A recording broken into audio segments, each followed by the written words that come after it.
సర్కార్ రాష్ట్రంలో ప్రజాస్వామ్యాన్ని కూని చేస్తుందని బీఆర్ఎస్ ఎమ్మెల్యేలు వివేకానంద, కౌశిక్ రెడ్డి విమర్శించారు. ప్రతిపక్ష నేతలపై స్వయంగా ముఖ్యమంత్రి దాడులకు ఉసిగొల్పుతున్నారని హైదరాబాద్లోని పార్టీ కార్యాలయంలో ఆరోపించారు.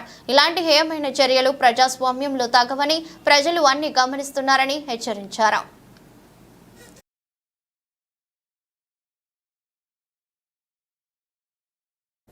నిజంగా దమ్ముంటే పోలీసు వాళ్ళని పక్కకు జరుపు, ఇష్పెట్టు. కౌశిక్ రెడ్డిని ఇంకెవరు వస్తారు? నువ్వు వస్తావు, ఇంకెవరు వస్తారు? ఇష్పెట్టురి. ఎవరు పోలీసు వాళ్ళు లేకుండా అప్పుడు చూపిస్తాం. ఒకరిని అరెస్ట్ చేసి ఒకరికి ఫ్రీ హ్యాండ్ ఇచ్చి మేము ఏదో చేసినాం అని అంటున్నాం. అయ్యా రేవంత్ రెడ్డి గారు, మర్చిపోయినట్టున్నావు దినాలు. ఓటు నోటు కేసులో నీ ఈపు చింతపండు అయింది, మర్చిపోయినావా? 6 గ్యారెంటీలు అమలు చేయకపోతే మహబూబ్ నగర్ ప్రజలు నీ ఈపు చింతపండు చేసింది, మర్చిపోయినావా? గురునాథ్ రెడ్డి గారు నీ ఇంటికి వచ్చి నీ ఈపు చింతపండు చేసింది, మర్చిపోయినావా? రేపు తెలంగాణ ప్రజలు నిన్ను చీరి చింత చెట్టుకి కట్టేసి నీ ఈపు చింతపండు చేసే రోజు వస్తుంది దగ్గర. ఎందుకు తొందరపడుతున్నావు బిడ్డ? ఖచ్చితంగా అవుతాయి, ఖచ్చితంగా అవుతుంది.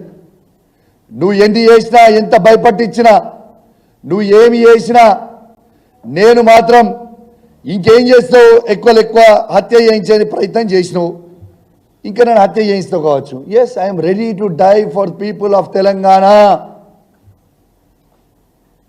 బరాబర్ ఉన్నా. నువ్వు చంపితే చావడానికి నేను రెడీగా ఉన్నా.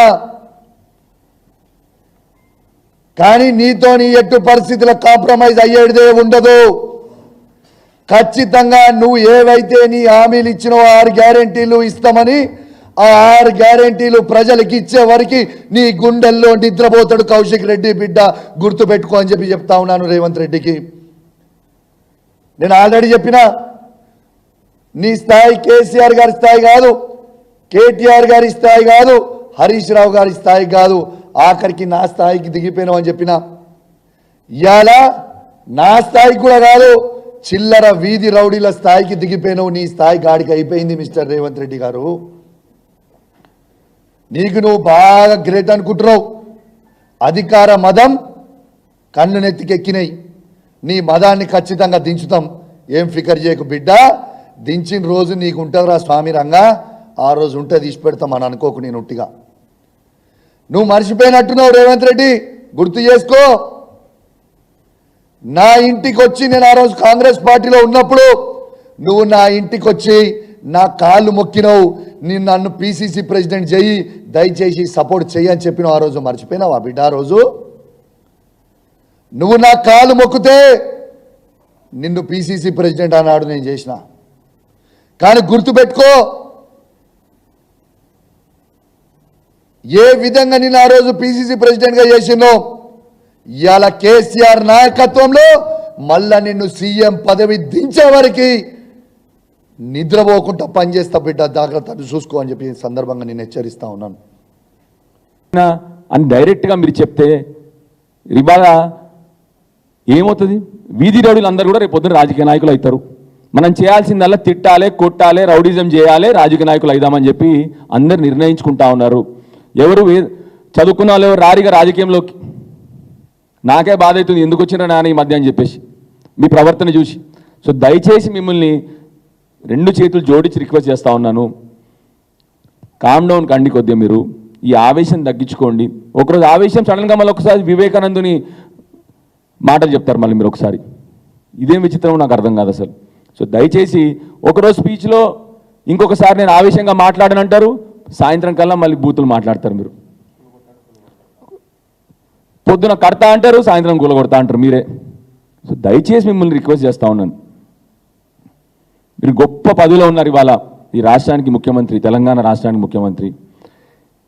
కేసీఆర్ అంత గొప్పవాడు అవసరం లేదు, మీరు కారు కూడా ఎవరు ఎప్పటికీ కాలేరు మీరు కేసీఆర్ అంత గొప్పవాడు. కనీసం మినిమం అన్నా మీ బాధ్యతను మీరు నిర్వర్తించని చెప్పి మిమ్మల్ని మా ప్రెస్ ద్వారా వేడుకుంటా ఉన్నాం. ఇంటి మీద పోయి దాడి చేస్తారు అని చెప్పడం జరిగింది.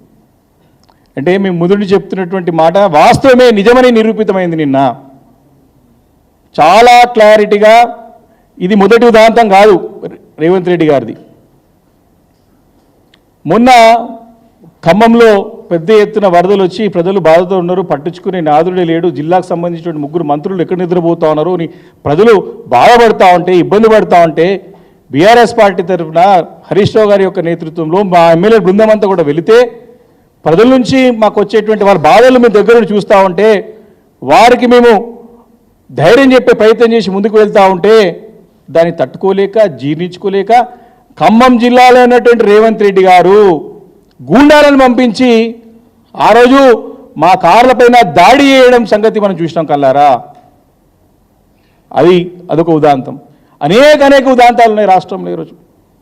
వారు యథా రాజా తదా పద అన్నట్టు క్లియర్ చెప్పారు, మేము కొట్లాడతాం, మేము ఎవరెవరు జరిగిపోతారు, రాజకీయాలు ఎవరెవరు పోతే కొట్టుకు చంపుకుంటారా.